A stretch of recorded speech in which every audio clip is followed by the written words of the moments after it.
ہر صحابی نبی جنتی جنتی سب صحابیات بھی جنتی جنتی حضرت صدیق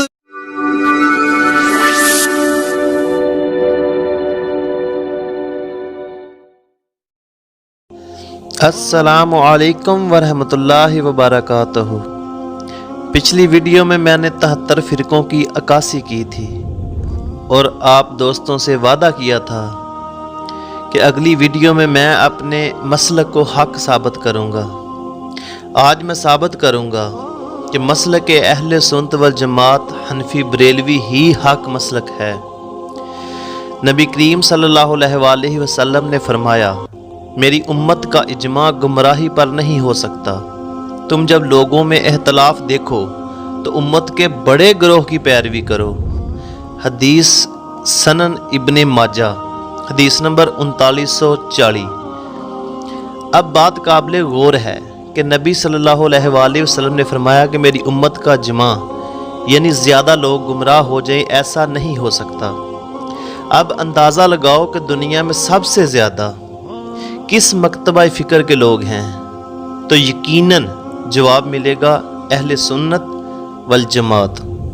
ترمذی باب الایمان اور ابو داؤد شریف میں ایک حدیث ہے کہ رسول اللہ صلی اللہ علیہ وسلم نے فرمایا، میری امت ضرور 73 فرقوں میں بٹ جائے گی، جن میں سے صرف ایک فرقہ جنتی ہوگا، باقی سب جہنمی۔ آپ صلی اللہ علیہ وسلم نے اس فرقے کی نشانی یہ بتائی، ما انا علیہ و اصحابی، جو میرے اور میرے صحابہ کے طریقے پر چلنے والا ہوگا۔ اب جو کوئی کہے میرا کوئی فرقہ نہیں، میں تو مسلمان ہوں، تو بھائی تو کون سا مسلمان ہے؟ نبی صلی اللہ علیہ وسلم جب کہہ دیا تو 73 فرقے مقدر بن گیا، طے ہو گیا۔ حضرت عبداللہ بن عمر رضی اللہ عنہ سے روایت ہے کہ نبی صلی اللہ علیہ وآلہ وسلم نے فرمایا، میری امت 73 فرقوں میں تقسیم ہو جائے گی، سوائے ایک جماعت کے سب دوزخ میں جائیں گے۔ عرض کیا گیا، اے اللہ کے رسول وہ کون سی جماعت ہے؟ آپ صلی اللہ علیہ وسلم نے فرمایا، ما انا علیہ و صحابی، جو میرے اور صحابہ کے طریقے پر چلے گی۔ ترمذی شریف حدیث نمبر 2565۔ فرقہ واریت ایک ایسی اصطلاح ہے جس کی مذمت کا ڈھنڈورا بہت پیٹا جاتا ہے، مگر اس کا مطلب بہت کم لوگ بتا سکتے ہیں۔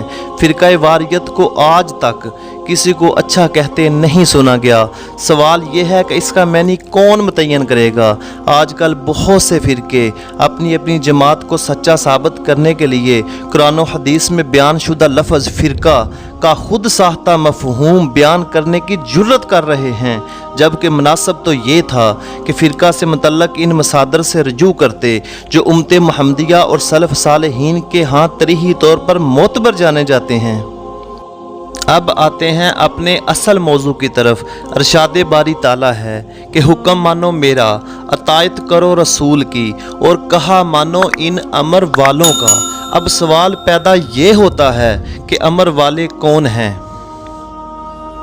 تو ظاہر ہے امر والے اصحاب رسول اور زمانہ قرون میں پیدا ہونے والے لوگ ہیں، جیسے کہ امام ابو حنیفہ 80 ہجری میں پیدا ہوئے اور زمانہ قرون 120 ہجری تک کا تھا۔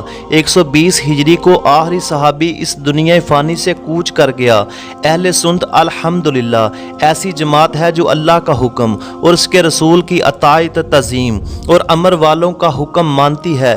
حضرت عمر فاروق رضی اللہ عنہ نے 20 تراویح پڑھائی، 3 طلاق کے بعد عورت کو فارغ کرنے کا حکم دیا، مسجدوں میں عورتوں کا آنا منع کیا۔ حضرت عثمان غنی رضی اللہ عنہ نے جمعہ کی اذان کا اضافہ کیا۔ اب بتاؤ ان امر والوں کی کون مانتا ہے؟ اچھا ایک اور بات قابل غور، آج تک جتنے ولی، جتنے کتب ابدال، جتنے غوث اور قلندر آئے ہیں، صرف سنی مسلک میں ہی کیوں آئے؟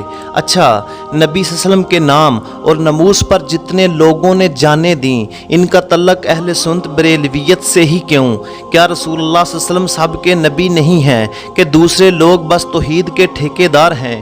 کوئی فرقہ 2 صحاب سے پیار کرتا ہے، کوئی 4 سے اور اہل بیت کو چھوڑ دیتا ہے، تو کوئی حدیث کو پسے پشت ڈال کے اہل قرآن بن جاتا ہے۔ جہاد کے نام پر پیسہ کمانے والوں، تم میں سے نبی صلی اللہ علیہ وسلم کی ناموس کی خاطر کتنے لوگوں نے جانیں دی ہیں؟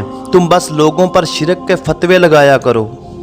اعلیٰ حضرت امام احمد رضا بریلوی پر بھونکنے والوں امام اہل سنت نے ہمیشہ خلاف شرع کاموں کا رد کیا ہے، مثلا مزارات پر قبر کو سجدہ کرنا، دمال ڈالنا، ناچنا، عورتوں اور مردوں کا اختلاط اور دیگر خلاف شرع حرکات جو مزارات پر ہوتی ہیں، ان کاموں کا اہل سنت سے کوئی تعلق نہیں۔ پھر بھی دیوبندی وہابی ان چیزوں کو مسلک اہل سنت اور اعلیٰ حضرت کی جانب منسوب کرتے ہیں۔ کسی چرسی، بنگی یا جعلی عاملوں کی حرکات اور ان کے کام جو خلاف شرع ہیں وہ دکھا کر اہل سنت کی جانب منسوب کرتے ہیں، یہ بہتان عظیم ہے۔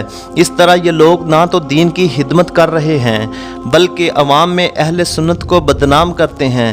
ان لوگوں کے اس کذاب کی وجہ سے جو لوگ ایسے کام کرتے ہیں وہ تو باز نہیں آئیں گے، لیکن عوام کے دلوں میں مزارات اور رہی سہی پیران اعظام کے متعلق بدگمانی پیدا ہو جائے گی۔ کاش یہ لوگ یہ حرکت کرنے سے پہلے سوچ لیں کہ ان کے اس عمل سے دین کی خدمت نہیں بلکہ امت محمدیہ میں تفرقہ بازی پیدا ہو جائے گی۔ الحمدللہ ہم اہل سنت والجماعت سنت پر عمل کرتے ہیں، کیونکہ سنت پر عمل کرنے کا حکم ہے نہ کہ حدیث پر۔ رسول اللہ صلی اللہ علیہ وسلم کا ارشاد گرامی ہے، تم میں سے جو کوئی میرے بعد زندہ رہے گا وہ بہت سے اختلاف دیکھے گا، پس میری سنت اور خلفائے راشدین کی سنت کو لازم پکڑ لو، اسے تمسک کرو، اسے دانتوں سے مضبوطی سے پکڑ لو۔ خبردار نئی باتوں سے بچنا، کیونکہ ہر نئی بات بدعت ہے اور ہر بدعت ضلالت ہے۔ اب کچھ لوگوں کی منافقت اور اہل سنت والجماعت سے حسد کی کچھ جھلکیاں میں آپ کے سامنے رکھتا ہوں۔ آپ سب یہ جانتے ہیں کہ دنیا میں کسی بھی مزار پر کوئی غلط کام ہو تو وہابی غیر مقلدین کہتے ہیں یہ بریلوی ہے، کیونکہ بریلوی مزار کا ادب و احترام کرتا ہے۔ اگر کہیں جعلی پیر پکڑا جائے تو غیر مقلد کہتے ہیں یہ بریلوی ہے، کیونکہ پیری مریدی ان میں ہی پائی جاتی ہے۔ میلاد کے جلوسوں میں کوئی ناچ رہا ہو تو غیر مقلد کہتا ہے یہ بریلوی ہے، کیونکہ بریلوی ہی میلاد کی محفلیں سجاتا ہے۔ الغرض دنیا میں جہاں کہیں بھی برائی ہو وہ سب غیر مقلد اہل سنت و جماعت بریلویت کے کھاتے میں ڈال دیتے ہیں۔ قطع نظر اس کے مزارات پر ہونے والے حرفات کا رد علماء اہل سنت بریلوی کرتے ہیں، جعلی پیروں کی مذمت کرتے ہیں، مگر آج ترکی وزیر اعظم طیب اردگان جو الصلاۃ والسلام علیک یا رسول اللہ پڑھ کر یوم درود مناتے ہیں، جو وہابی غیر مقلد دھرم میں شرک و بدعت کہلاتا ہے، مگر وہابی غیر مقلد حضرات بجائے طیب اردگان کو بریلوی کہنے کے ان کو سلام کرتے ہیں۔ آخر کیوں حماس جو فلسطین میں جہادی تنظیم ہے وہ اپنے سر پر لبیک یا رسول اللہ تحریر کی ہوئی پٹیاں لگاتی ہے، مگر وہابی اسے بھی بریلوی نہیں کہتا؟ آخر کیوں برہان وانی کا جنازہ اٹھے، کشمیر کے مجاہدین آزادی کا عہد دہرائیں تو نعرہ رسالت یا رسول اللہ لگائیں، مگر وہابی انہیں بریلوی نہیں کہتا؟ آخر کیوں؟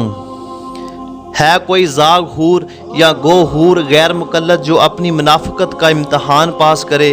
یہ جو غیر مقلد بریلویوں پر قبروں کی پوجا کے حوالے سے فتوے لگاتے ہیں شرک کے، آئیے ذرا اعلیٰ حضرت کا فتویٰ بھی دیکھتے ہیں کہ وہ قبروں کے متعلق کیا کہتے ہیں۔ امام احمد رضا خان بریلوی فرماتے ہیں کہ قبر پر جاؤ، جا کے اس اللہ کے ولی کے وسیلے سے دعا کرو، دعا میں اپنا جائز مقصد پیش کریں، پھر سلام کرتے ہوئے واپس آئیں، مزار کو نہ ہاتھ لگائیں نہ بوسہ دیں، طواف بالاتفاق بھی ناجائز ہے اور قبر کو سجدہ کرنا بھی حرام ہے۔ فتاوی رضویہ جلد 9 صفحہ 522۔ جو لوگ ہم پر کفر کے فتوے لگاتے ہیں بنا سوچے بنا سمجھے، یہ وہی خارجی لوگ ہیں جس کی نشاندہی اللہ کے نبی صلی اللہ علیہ وسلم نے 1400 سال پہلے کر دی تھی۔ یہ بالکل یہودیوں کے پیروکار ہیں، وہ بھی بتوں پر نازل ہونے والی آیات مسلمانوں پر چسپاں کرتے تھے۔ یہ لوگ حدیث کے اہل ہونے کا بس دعویٰ کرتے ہیں، اصل میں حدیث کے سب سے بڑے دشمن بھی یہ خوارج ہیں۔ نبی صلی اللہ علیہ وآلہ وسلم نے حدیث پر عمل کرنے کا کہیں حکم نہیں دیا، یہ خود کو حدیث کے دعوے دار کہتے ہیں۔ حضرت سیدنا انس بن مالک رضی اللہ عنہ سے مروی ہے کہ اللہ کے محبوب دنائے غیوب نبی صلی اللہ علیہ وسلم نے فرمایا، یعنی جس نے میری سنت سے محبت کی اس نے مجھ سے محبت کی، اور جس نے مجھ سے محبت کی وہ جنت میں میرے ساتھ ہوگا۔ جامعہ ترمذی کتاب العلم ایسے نازک حالات میں کہ جب دنیا بھر میں گناہوں کی یلغار، ذرائع ابلاغ میں فحاشی کی بھرمار اور فیشن کی پھٹکار مسلمانوں کی اکثریت کو بے عمل بنا چکی ہے، دینی مسائل سے عدم واقفیت کی بنا پر ہر طرف جہالت کے بادل منڈلا رہے ہیں، لا دینیت اور بد مذہبیت کا سیلاب تباہی مچا رہا ہے، گلشن اسلام پر خزاں کے بادل منڈلا رہے ہیں، ہمیں اپنی زندگی سنت کے سانچے میں ڈالنے کی کوشش کرنی چاہیے۔ حضرت سیدنا ابن عباس رضی اللہ عنہ سے مروی ہے کہ نبی صلی اللہ علیہ وسلم نے فرمایا، یعنی فساد امت کے وقت جو شخص میری سنت پر عمل کرے گا اسے 100 شہیدوں کا ثواب عطا کیا جائے گا۔ کتاب الزہد الکبیر امام البہقی حدیث نمبر 307۔ معلوم ہوا جو سنت پر عمل کرے گا وہی سیدھی راہ پر ہوگا۔ آئیے اب دیکھتے ہیں اسلامی فقہ میں ائمہ اکرام کا تعلق کس مکتبہ فکر سے تھا۔ امام ابو حنیفہ 80 ہجری کوفہ میں پیدا ہوئے، 150 ہجری بغداد میں وفات ہوئی۔ فقہ حنفی ان کا تعلق بھی اہل سنت سے تھا۔ امام مالک 93 ہجری مدینہ منورہ میں پیدا ہوئے اور 179 ہجری مدینہ میں وفات پائی۔ فقہ مالکی والے ان کا تعلق بھی مکتبہ فکر اہل سنت سے تھا۔ امام شافعی 150 ہجری غزہ میں پیدا ہوئے اور 204 ہجری کو وفات پائی۔ فقہ شافعی والے ان کا مکتبہ فکر بھی اہل سنت تھا۔ امام احمد بن حنبل 164 ہجری میں پیدا ہوئے، 241 ہجری بغداد میں وفات پائی۔ ان کا تعلق بھی مکتبہ فکر اہل سنت سے تھا۔ امام بخاری 194 ہجری بخارا میں پیدا ہوئے، 256 ہجری سمرقند میں وفات پائی۔ جنہوں نے اتنی بڑی کتاب صحیح بخاری لکھی ان کا مکتبہ فکر بھی اہل سنت سے تھا۔ امام مسلم جو 206 ہجری کو پیدا ہوئے، 261 ہجری کو وفات پائی، صحیح مسلم کی کتاب لکھنے والے ان کا تعلق بھی اہل سنت مکتبہ فکر سے تھا۔ اگر اہل سنت کی تعلیمات میں شرک جیسے عناصر ہوتے تو یہ ان سب ائمہ اکرام کا مکتبہ فکریہ اہل سنت نہ ہوتا۔ معلوم ہوا مسلمانوں پر شرک کے فتوے لگانا یہود کا کام تھا جو آج کل غیر مقلد کر رہے ہیں۔ آئیے شرک کے متعلق نبی صلی اللہ علیہ وسلم کا فتویٰ بھی دیکھ لیں۔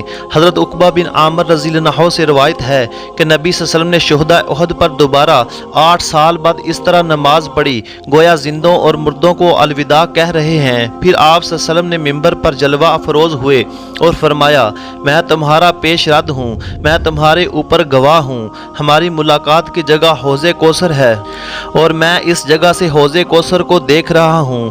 مجھے تمہارے متعلق اس بات کا ڈر نہیں کہ تم میرے بعد شرک میں مبتلا ہو جاؤ گے، بلکہ تمہارے متعلق مجھے دنیا داری کی محبت میں مبتلا ہو جانے کا اندیشہ ہے۔ حضرت عقبہ رضی اللہ عنہ فرماتے ہیں کہ یہ میرا حضور نبی صلی اللہ علیہ وسلم کا آخری دیدار تھا۔ یہ بخاری شریف میں حدیث آئی ہے۔ نبی کریم صلی اللہ علیہ وسلم کہتے ہیں کہ میری امت میرے بعد شرک نہیں کرے گی، اور یہ کیا کرتے ہیں؟ نبی صلی اللہ علیہ وسلم فرمایا، خارجی دنیا کی بدترین مخلوق ہیں، بتوں کی مذمت میں نازل ہونے والی آیات مسلمانوں پر چشمہ کرتے ہیں۔ صحیح بخاری۔ اب آئیے صحیح مسلم کی دیکھتے ہیں۔ نبی صلی اللہ علیہ وسلم نے فرمایا، مجھے اس بات کا خوف نہیں کہ میرے بعد مشرک ہو جاؤ گے، مجھے تمہارا دنیا کے مزوں اور رشک و حسد کا اندیشہ ہے۔ صحیح مسلم۔ متعدد اور بھی ایسی حدیث ہیں کہ نبی صلی اللہ علیہ وسلم فرمایا، میرے بعد میری امت شرک نہیں کرے گی، اور یہ ہر بات پر ہم پر شرک کے فتوے لگاتے ہیں۔ اب ہم نبی کی مانیں یا آپ کی، ضرور ہمارے لیے نبی صلی اللہ علیہ وسلم کے ارشادات ہی معتبر ہیں، اور آپ کے اس الزام کو ہم ردی کی ٹوکری میں ڈالتے ہیں۔ آئیے اب حدیث کی روح سے دیکھتے ہیں یہ ہم پر شرک کے فتوے لگانے والے اصل میں ہیں کون۔ یہ اب ایک حدیث سنتے ہیں۔ اس حدیث کی روح سے میں ان شرک کے فتوے لگانے والوں کا پوسٹ مارٹم کروں گا۔ یہ حدیث بخاری شریف جلد 4 صفحہ 301 حدیث نمبر 2904 اور تفسیر ابن کثیر جلد نمبر 2 صفحہ نمبر 276 اور صحیح ابن حبان جلد نمبر 1 صفحہ نمبر 108 میں یہ حدیث واضح طور پر آئی ہے، اور تفسیر القرآن جلد نمبر 2 صفحہ 245 سورۃ الاعراف کی آیات 175 میں لکھا ہے کہ اس حدیث کی سند صحیح ہے۔ ابن کثیر نے کہا، ھذا اسناد جید۔ امام احمد بن حنبل اور یحییٰ بن معین جیسے لوگ اس حدیث کو بیان کر رہے ہیں۔ یہ ہے اس حدیث کی سند۔ حضرت حذیفہ بن یمان جو فتنوں کی حدیثیں بیان کرنے کے اسپیشلسٹ تھے، نبی صلی اللہ علیہ وسلم نے فرمایا، مجھے تجھ پر ایک بندے کا خطرہ ہے۔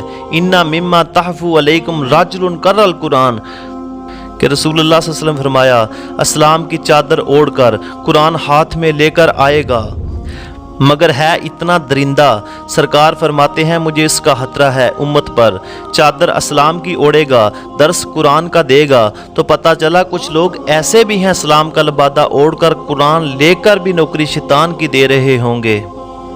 پھر نبی صلی اللہ علیہ وسلم نے فرمایا اللہ اسے لے جائے گا جدھر وہ چاہے گا اور وہ اسلام کا لبادہ اتار دے گا، وہ قرآن کو پیٹھ پیچھے پھینک دے گا، پھر پڑوسیوں پر تلوار سے حملہ کر دے گا، شرک کی بنیاد ڈھونڈے گا۔ حملہ کیوں کرے گا کہ یہ لوگ مشرک ہو گئے ہیں، معاذ اللہ۔ سرکار فرماتے ہیں لوگوں پر شرک کا فتویٰ لگائے گا توحید کا علم بردار بن کر۔ تب حضرت حذیفہ بن یمان رضی اللہ عنہ نے پوچھا کہ یا رسول اللہ صلی اللہ علیہ وسلم جس زمانے کی غیب کی خبر آپ نے ہمیں دی اس وقت دو پارٹیاں ہوں گی، ایک ہوں گے اسلام کا لبادہ اوڑھ کر قرآن ہاتھ میں لینے والا، ایک ہوگا شرک کی وجہ سے قتل ہونے والا۔ ان میں سے اصل مشرک کون ہوگا؟ کون ہوگا مجرم؟ کون ہوگا مکار؟ کون ہوگا جھوٹا؟ کس کا جرم کس کا ظلم ہوگا؟ تو نبی صلی اللہ علیہ وسلم نے فرمایا وہی جس نے قرآن ہاتھ میں پکڑا ہوگا۔ اب آپ سوچو یہ باتیں کس پر فٹ آتی ہیں؟ دودھ کا دودھ پانی کا پانی ہو جائے گا۔ اب آخر میں غیر مقلدین کے علماء کی کتابوں سے ثابت کروں گا کہ سارے مسلک آج کی پیدائش ہیں، جبکہ اہل سنت و جماعت ہی حق سچ اور پرانا مسلک ہے اور ایسا مسلک ہے جو صحابہ سے چلتا آ رہا ہے۔ غیر مقلد مولوی ثناء اللہ امرتسری لکھتا ہے کہ 80 سال پہلے قریباً سب مسلمان اسی خیال کے تھے جن کو آج کل بریلوی حنفی کہا جاتا ہے۔ رسائل ثنائیہ شمع توحید صفحہ نمبر 163۔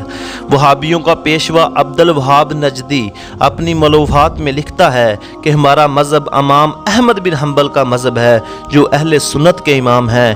ہم چاروں مذہب کے مقلدین پر کوئی اعتراض نہیں کرتے جبکہ وہ کتاب و سنت اجماع اور جمہور کے قول کے مخالف نہ ہوں۔ ملوحات محمد بن عبد الوہاب، رسائل الشخصیہ جلد 7 صفحہ 107۔ اللہ تبارک و تعالی مجھے اور آپ کو دین کو صحیح معنوں میں سمجھنے کی توفیق عطا فرمائے اور اللہ تبارک و تعالی ہمارا شمار حق والے مسلک میں فرمائے، آمین یا رب العالمین۔ یا رسول اللہ تیرے چاہنے والوں